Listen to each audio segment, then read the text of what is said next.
Good morning, everyone. Uh, so today, this is lecture number 29 of this advanced concept in steel technology. And today we are moving to a new topic that is on testing on steels. And this topic is basically on destructive testing on steels. So uh, we can have type of testing of steels. One is destructive, and the one is the non-destructive, right? And you understand the name itself is saying destructive testing means we are going to break the sample, uh, break the test specimen, or in other words, I can say we are going to fracture the specimen or we are going to damage the specimen during our test. So it is called destructive testing, and there is another testing called non-destructive that is also having different purpose, where we don't destroy or we don't break or we don't damage or we don't alter the properties of the test specimen, right, in the non-destructive testing. And both have different objective also. So basically in our syllabus we have destructive testing. So now the thing is what, so these are the today's content. One is introduction to destructive testing, and one is the impact test, ISOD and Sharp impact test. Okay.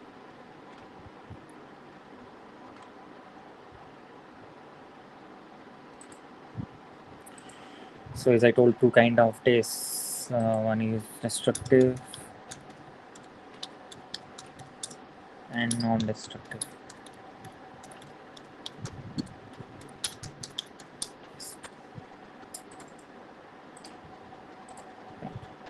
So if you want the difference is very simple. As I told, in destructive testing, we destroy our materials. It means we break or we fracture our materials of the test specimen. But in non-destructive testing, we are not fracturing or we are not destroying or we are not damaging our test specimen, right? And we are not changing any property of the test specimen during the test, right? And in destructive testing, we have some objective, right? So what is the objective we have? So here we can write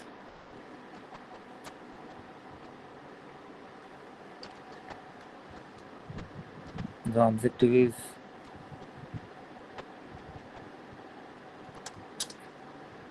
to find out different mechanical properties, basically mechanical properties of steel. This is one of the objectives. That means we understand, that means we could have a variety of steels grade, different grade of steel we have, more than 1,000 number of variety of steel grade we have, and different grade of steel have different properties, right? So and these properties also, you understand, it depends upon the heat treatment we are going to give. It depends upon the microstructure it is having. It depends upon the alloying elements it is having, right? The amount of alloying element it is having, and a lot of things will affect the properties of the steel. So, and the mechanical properties, you understand, we can have strength, we can have toughness, we can have ductility, and lot of other mechanical properties we can have. Those mechanical properties can be obtained by doing this destructive testing, basically. So this is one of the objective, and the main objective is, suppose you have a structural steel and you are supposed to put it into service, right? So before putting that steel into service, you should do a test, that is basically a destructive test. And by doing the destructive test, you could see whether the steel is suitable for engineering applications or not. And also this test will supposed to give you idea whether it will going to fail during the service or it will not going to fail during the service, right? So these informations you can get by doing destructive testing, basically. So you should understand, the first one is we can get a lot of information regarding our mechanical properties like strength, toughness, ductility, and lot of mechanical properties can get. And the thing is, we can find whether this given steel is suitable for that particular purpose or not, right? Or it will supposed to fail or not fail during the service application. So testing is mandatory before putting the material into service or application. And you understand different area of application require different mechanical properties, right? Okay, so this is destructive testing and mechanical properties. So now in this slide I'll show you like what are the different destructive testing we can have and what are the main properties we can obtain from that definite destructive test. Suppose one is impact test we were supposed to discuss today. Impact test. So from impact test we can get a property, very important property, that is impact strength, or some people you can say toughness.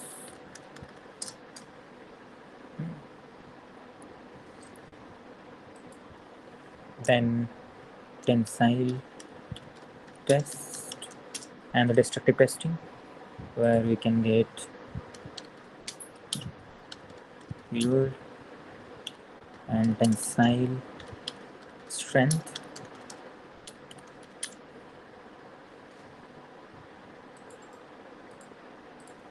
and ductility, right? This information you can get from tensile test. Also you can obtain also toughness from the graph, if you remember.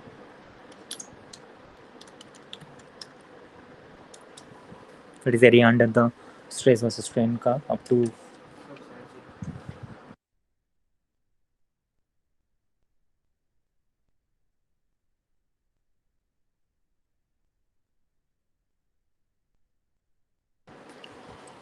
next is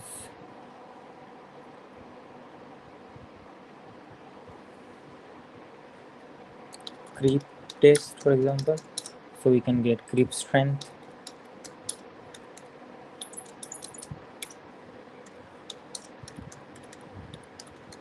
here the creep strength, you understand the resistance towards creep. This is basically high temperature test. Creep test, we do test at a high temperature. It is similar to this tensile test only, but it is done at high temperature. Condition is different, and we give a uniform loading sometimes during the test. And fatigue test. Here we can obtain endurance limit, or something called fatigue limit or fatigue strength.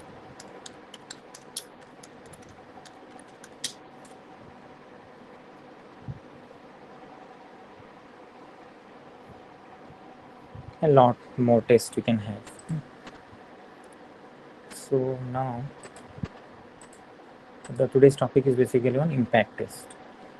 This impact test is sometimes called notch impact test. Why? Because in our standard specimen on which we are going to do impact test have a notch. I'll show you soon. So the notch is present basically to generate triaxial stress condition over there, and around and in the notch the concentration of stress will be also higher during the impact.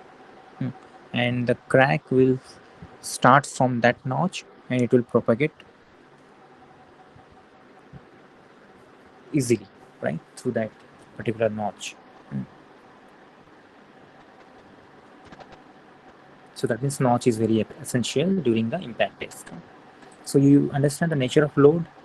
So during this impact test, the nature of load is severe impact or severe impact load, right? Or a sudden load will be there. A sudden high impact will be there on the test specimen. Right? and you can understand the strain rate. The strain rate is very high during this. Obviously, it is 10 to the power 3 second inverse. Nearly. It may be change, but the strain rate is very high. In tensile test, we can maintain a low strain rate, a medium strain rate, or high strain rate, but here the strain rate is always high in the impact test because the load is impact on. Now, before moving into the test, you should understand the reason behind this kind of test. Right? You can see this is a car, and you can see there is an impact, and what is the situation of the car, right? But you can see there is no much damage has happened to the passengers sitting inside the car, but the this part has got deformed during the impact. So it can save life if this is the situation. And you can see here the situation is there is an collision between the two car, and what is the situation here? This kind of situation is called impact. You can see there is a deformation here. If the driver is sitting over here, there is a deformation, but driver is will be still alive and safe because of this kind of deformation, right? So you can say this car is having good impact strength or good impact toughness, right? And another thing here, you can see this is a Liberty ship which was manufactured during World War II basically by the US, because they make ships at a very fast rate. And you can see what happens to the Liberty ship. The Liberty ship uh, was moving in a very severe cold region because the water is severely cold. The temperature is below like minus 20 degrees centigrade. And you can see what is happening. The ship got fractured at the middle. It gets failed at the middle portion into two parts, and so a lot of people died. So this Liberty ships, you can see, has suffered hull and deck cracks. The cracks have initiated in the hull. Hull is the bottom part basically, and the decks, right? You can see instance of significant brittle fracture were recorded. 19 ship broke into half without warning. So you can see the problem is what if this ship is having a low impact strength.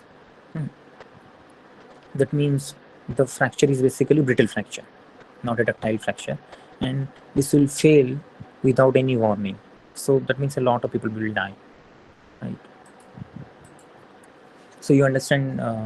So impact strength is very important where there is impact loading or where there is impact force acting on the material. Like this is a situation. This is the situation. This is the situation, right? So here, basically, this part is showing you the dependence of Hello, sir. temperature.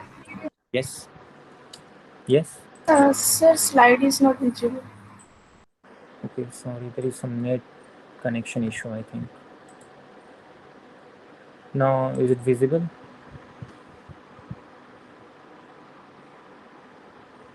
No, sir. Yes, wait.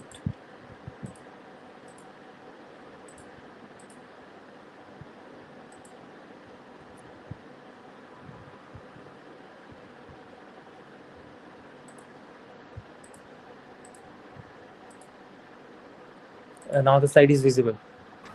Yes, sir. Yes. I'll. Okay, you have seen all the. Okay, fine. Shall I start from the first image?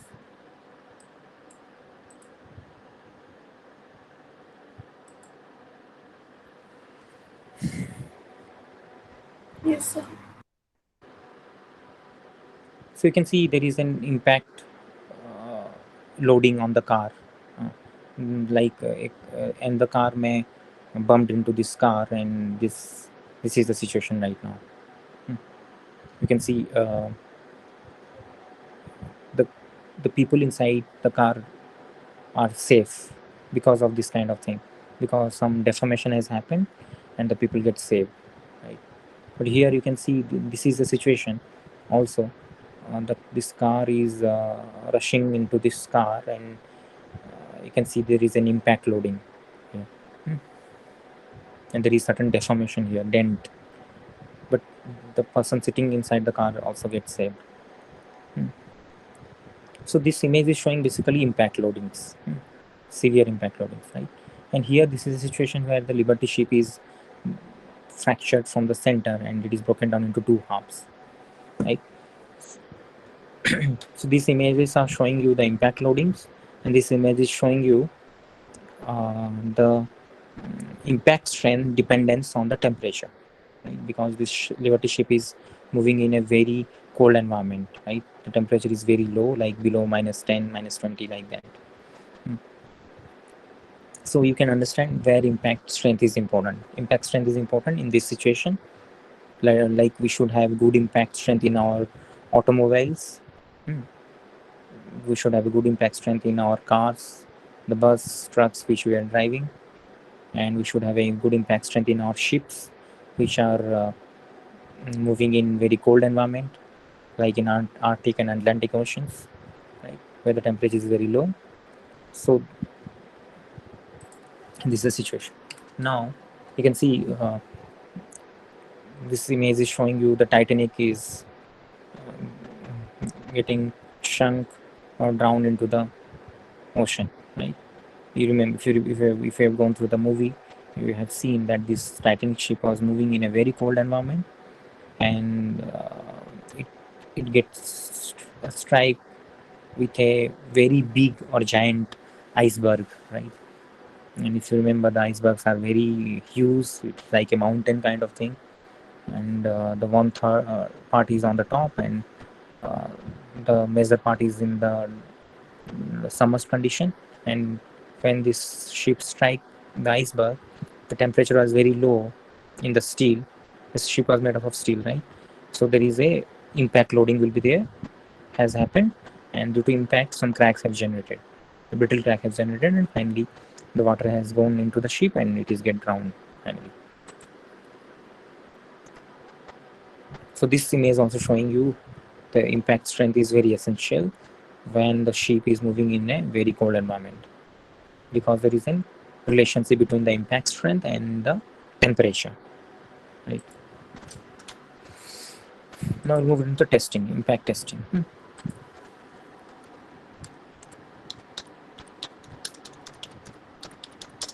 So impact testing, how to do impact test? You can see this is the steps I have written over here. So we need to do impact testing, we need two things. The first thing we need is a machine, and that machine have a facility. Now we can have digital machines where directly we can have readings. We'll get the readings in form of like how much energy absorbed by the material during the test, in form of joule or kilojoule, like that. And we will have, I'll show you the machine in the next class if possible, the real machine which we have in our lab. So we'll be having a hammer, right? We'll having a hammer. It's like some people call it pendulum because it moves through and fro motion if you release it from a height, right? So some people call it pendulum, some people call it hammer, some people call it striker, right? Okay, let me show you here. Otherwise, I have a image over here. You can see this is the situation. So this is a striker, or some people call it pendulum because it can move like this. This is a hammer or striker or a pendulum, which will be hold at a certain height, with a fixed height, and it will release, and the test specimen will be attached or fixed in the anvil. So this is the anvil where the test specimen will be fixed, and this is the hammer will be at a certain height.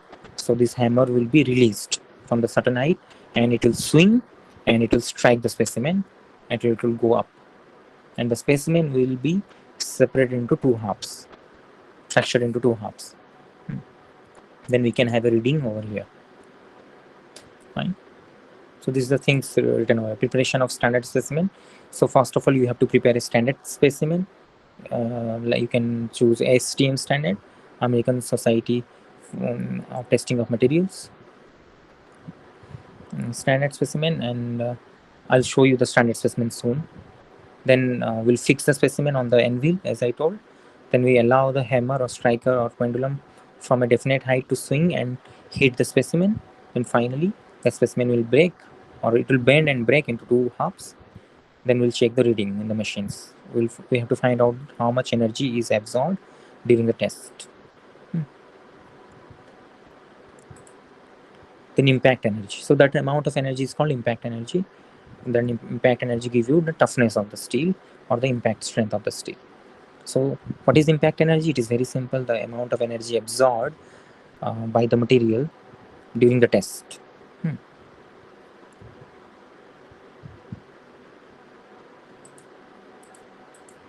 I mean, how to identify that from the experiment?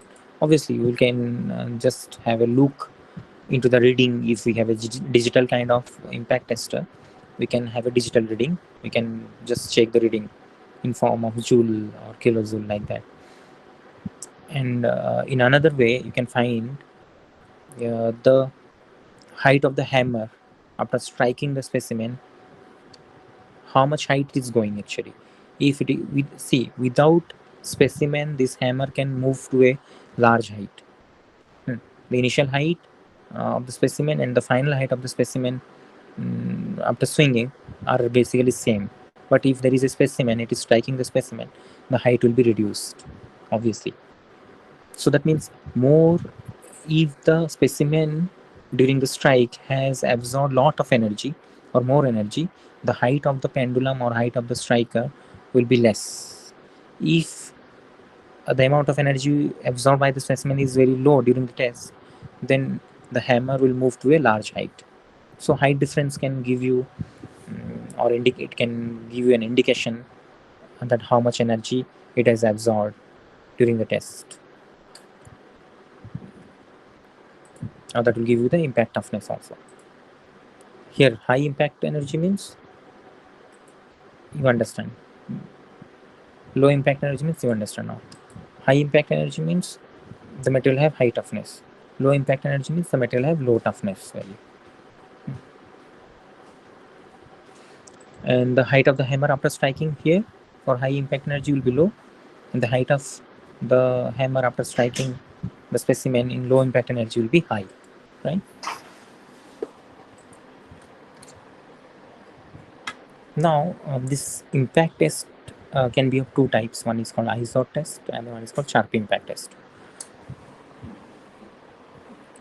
This kind of test was actually famous in Britain, and this kind of test was initiated in USA, and still it is going on right now.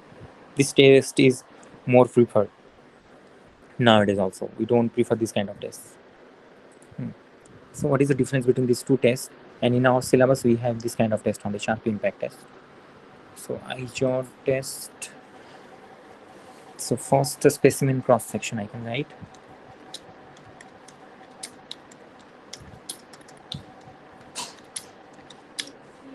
So in ISO test, the specimen cross sections may be round or maybe a square one.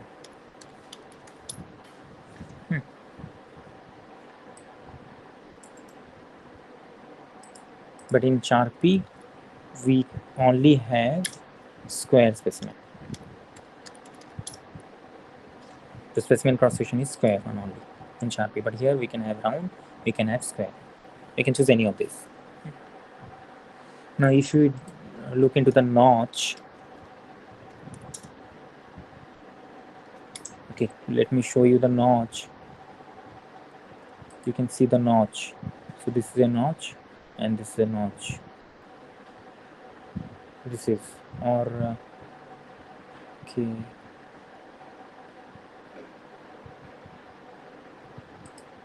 You can see a notch here, a notch here. So if you look into the notch of ISO test, this is again V notch only. That means the notch is in a shape of V, right? And if you look into the dimension, Dimension is, you understand, it is 45 degree.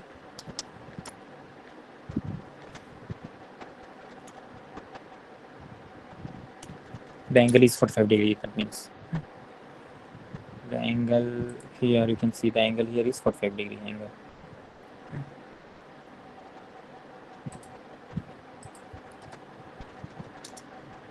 And the depth, if you are looking at the depth of the notch, depth of the notch is 2 mm depth. And so this is the dimension, 2 mm depth notch. Notch is V shape,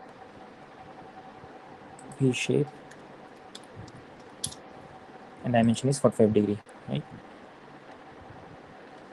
And if you look into the notch of this one, again we can have V notch, or we can have C shape, some people say, or U shape notch, and some people say it is keyhole notch. The notch looks like a keyhole. You can see over here, just you can see this is a U-shaped notch or C-shaped notch, or like a keyhole, this one, and this is a V-shaped notch.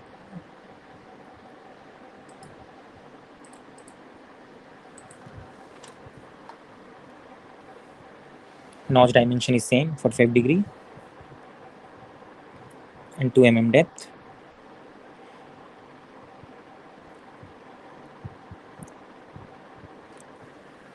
Now if you want to fix the specimen,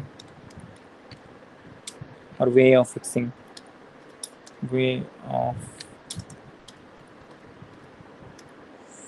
the specimen, ISO specimen. So way of fixing is also different. This is fixed in vertical position.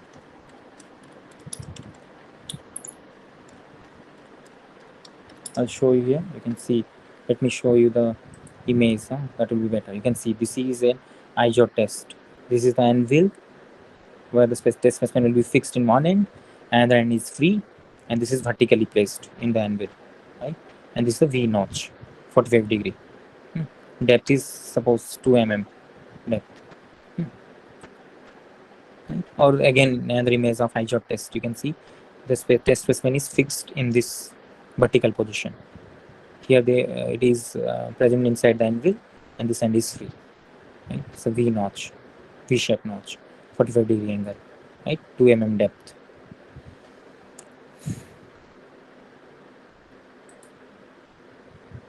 So you understand why this is also named called ISO, because it is looking like a I, right?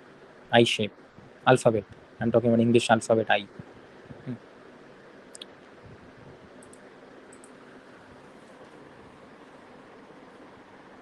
And the interesting point is, if you look into the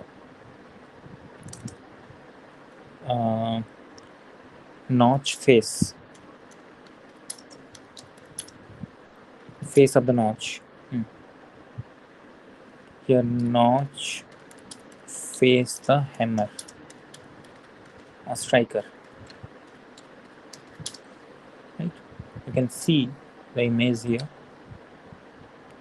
The striker will come and it will hit the specimen like this. Right? It is not hitting the specimen here or here. It is hitting the specimen on here, in this part. You can see the notch is facing the striker or hammer. Here also you can see direction of hitting it is written. It will hit the specimen like this. If the hammer will move, and or the pendulum or the striker will move and hit the specimen here. Right? So that means the notch is facing the hammer or the striker or the pendulum. Same thing. These two images are same.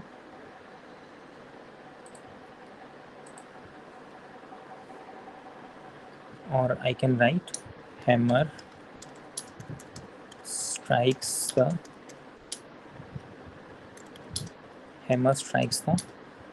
notched face of ISO.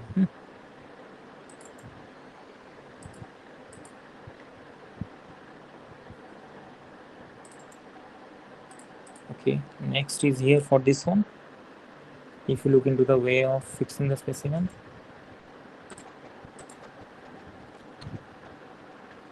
the way of fixing the specimen is horizontal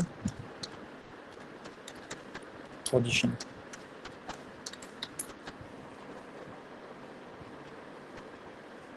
supported as a beam.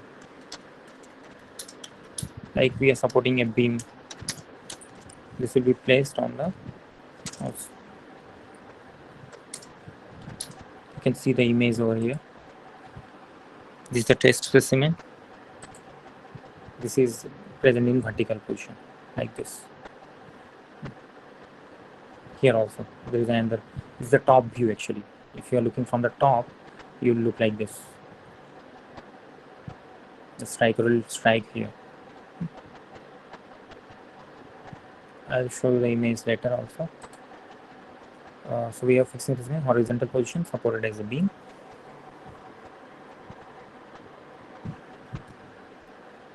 Here the unnotched notch face.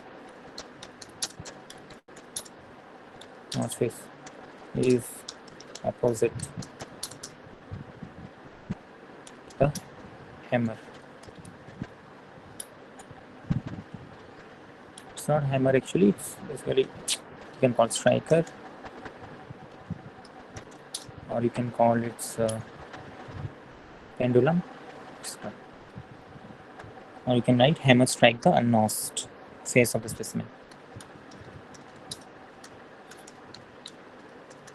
Unnotched. Yes.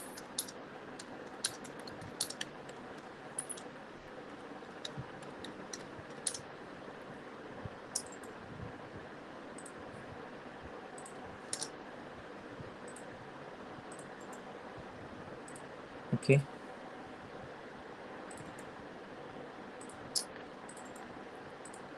Now, this is the main difference we can have. Let me show you the image quickly.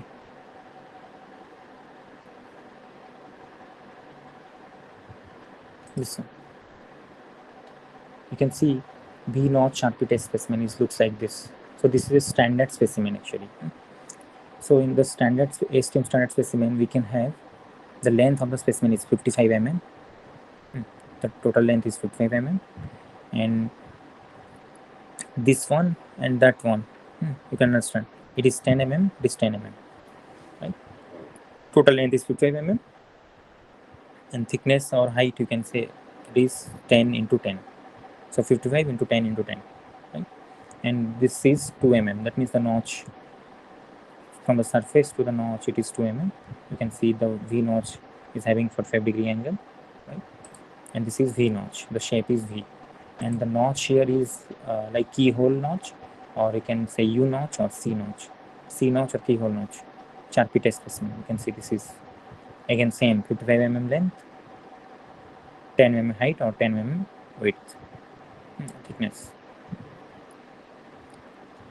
And the depth of the notch is variable actually, because you can see from this end, this part to this part, it is 8 or 7 or 5 mm, depends. So this images are actually of V0 Sharpie test specimen. This is in the clear diagram, you can see V0 specimen, keyhole notch specimen for Sharpie impact test. And this image is showing you the direction of striking or direction of the hitting and the notch direction. You can see in the ISO test, the notch is facing to the striker. The striker will strike here. The striker will strike here in the ISO. But in case of Sharpie impact test, the striker will strike the opposite face of the notch one. Behind this face it will strike. Now this is a simple arrangement of your this instrument. You can see this is a pendulum or striker, as I told. or hammer. Here it is written over here, pendulum. It is swinging in this direction. It is striking the eye-jot specimen, you can see. And this is showing you the sharply impacted specimen, which is remain in horizontal position, and the striker or the pendulum will strike behind this one. Right.